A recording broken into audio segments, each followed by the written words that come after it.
Hello everyone, today I'm going to be doing a comparison between the 2014 and the 2024 LEGO Star Wars Star Destroyers. Each set costs $160 and $130 respectively based off of their years.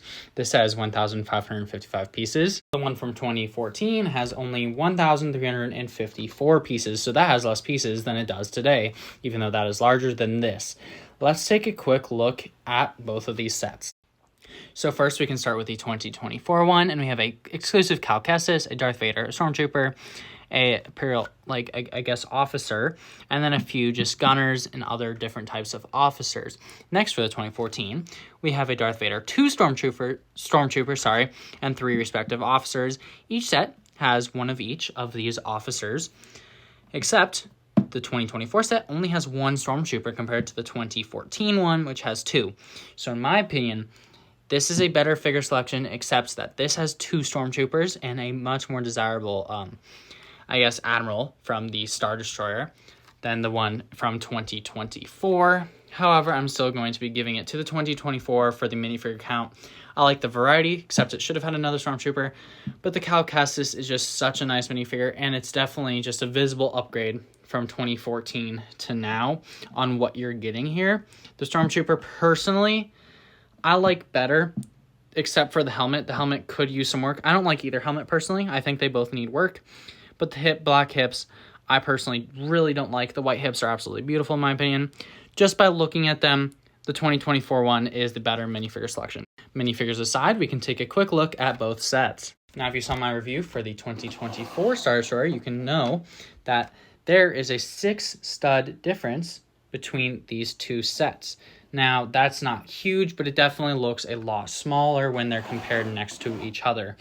But now we can just open them both up, and we can see they both have very similar play features. They both have the huge bridge that can disconnect, along with opening up each side panel, one on either side. That's gotta move.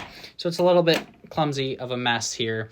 But you can see this has a lot more space to put minifigures. It should have had 2 more chairs and a huge open area in the back with a nice carrying handle. However, the 2024 one has that exact same thing, except it's a lot more cramped in every single way. The inside of this is also a lot smaller than the 2014 one, but there's a lot of small differences.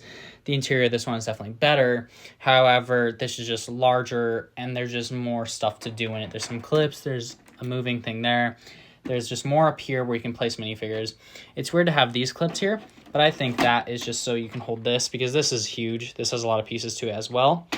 Compared to this one, I think they're both very similar in weight, even though this probably uses more pieces than that one, just because there's a lot of small pieces in this one compared to the other 2014 one. Size aside, there are a lot of beneficial new features to this set that didn't have in 2014, or just upgrades. The first one we can tell is just the gray of the ship. The dark gray here kind of ruins the look of the ship in my opinion. There's too much of it, while the 2024 one has very minimal. And again, it's the same drill with the stud shooters, or I guess the spring-loaded shooters. Those are not hidden away. They're right out, but these are very hidden away, and you can just take them out and it won't even make a difference at all in the set. Now, one thing I dislike about the 2024 one is that there's just too much detailing here to make it look very awkward in the front compared to the nice details of the 2014, where they just went with a simpler route. I love this more detailed one, but the simpler one in the front definitely catches my eye more.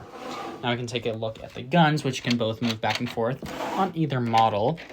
But the 2014 one is just older, and these are definitely like a worse design. But it's definitely both very similar play features that do the exact same thing. There's one very good detail that I absolutely prefer on the new one, and that is the enclosed engines. On the 2014 one, they just lay out on the set, and it just looks very unfinished in the back. And there's just so much just greebling details that are just kind of ugly in my opinion. But when we get to the 2024 one, there's a lot more details here. Well, the details are the same, but there's a lot more inclusive details here to make it look much more finished off and much more like an actual Star Destroyer from Universe.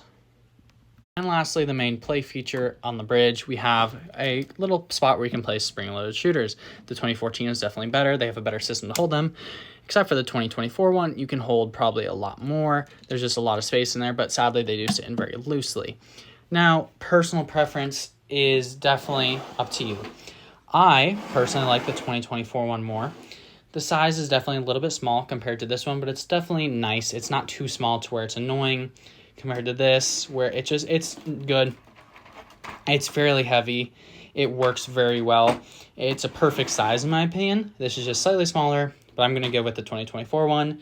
The price for this is not bad whatsoever. I personally really like the price, and I just like the set a lot. Now, the 2014 one is very good, but it just doesn't hold up as well, especially in the bridge right here and the handle. It's not as hidden away as you'd like it to be, and I'm definitely not a fan of that section. However, both of these sets are very good. Now, I'm definitely going to lean towards the 24 version personally, but that's just my preference. And yeah, that is my comparison between the 2014 and the 2024 Star Destroyer. I hope you enjoyed this video, and thank you so much for watching. Goodbye.